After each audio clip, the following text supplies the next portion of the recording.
శ్రీ విష్ణు రూపాయ నమశివాయ. కొబ్బరికాయ కొట్టకుండా సామాన్యంగా పూజ అనేది ఉండదు కదా.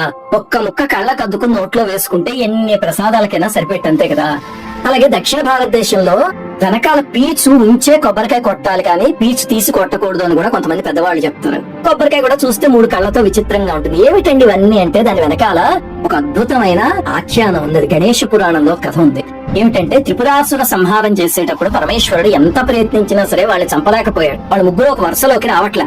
అప్పుడు బ్రహ్మగారు స్వామి గణపతిని పూజించకుండా ఎంత బృహత్ కార్యాన్ని ప్రారంభించావు, నీకేనా నాకేనా ఎవరికైనా ఆది పూజ స్వామికే కదా అంటే అప్పుడు పరమేశ్వరుడు అవును కదా అని చెప్పి గణపతిని పూజించడానికి ఒక మండపాన్ని సిద్ధం చేసి మూర్తిని పెట్టబోతూ ఉంటే సాక్షాత్ గణపతి వచ్చి వాళ్ళ నాన్నగారి దగ్గర కూర్చున్నారు. సరే ఆయన పూజించి అంతా అయ్యాక నైవేద్యం సమర్పిస్తే గణపతి స్వీకరించలే.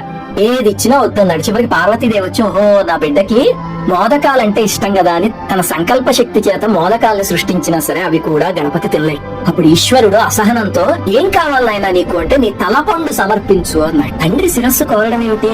అప్పుడు ఈశ్వరుడు ఇందులో ఏదో మర్మం ఉంది అని ధ్యానంలో అంతర్ముఖుడయ్యి దోసిని ఇలా పట్టేసరికి ఆయన శిరస్సు నుంచి ఒక నున్నగా గుండ్రంగా ఉన్న పదార్థం వచ్చి ఆయన చేతుల్లో పడింది.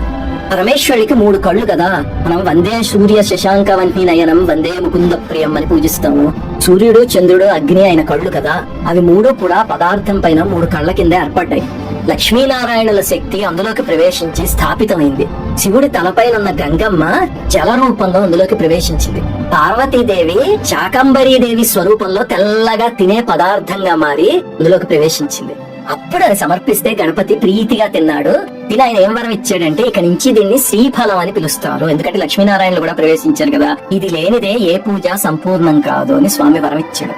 అది అందుకని కొబ్బరికాయకి అంత విశిష్టత. ఇంతకీ పీచు తీయద్దు అని ఎందుకు అంటారు అంటే చూడండి, మొత్తం పీచంతా తీసేసారు అనుకోండి, ఏ తోక కూడా లేకుండా. అప్పుడు గుండ్రటి ఆకారం శివలింగం లాగా 3 కళ్ళు కనిపిస్తాయి. కబుక్కున కొట్ల బాధ అనిపిస్తుంది.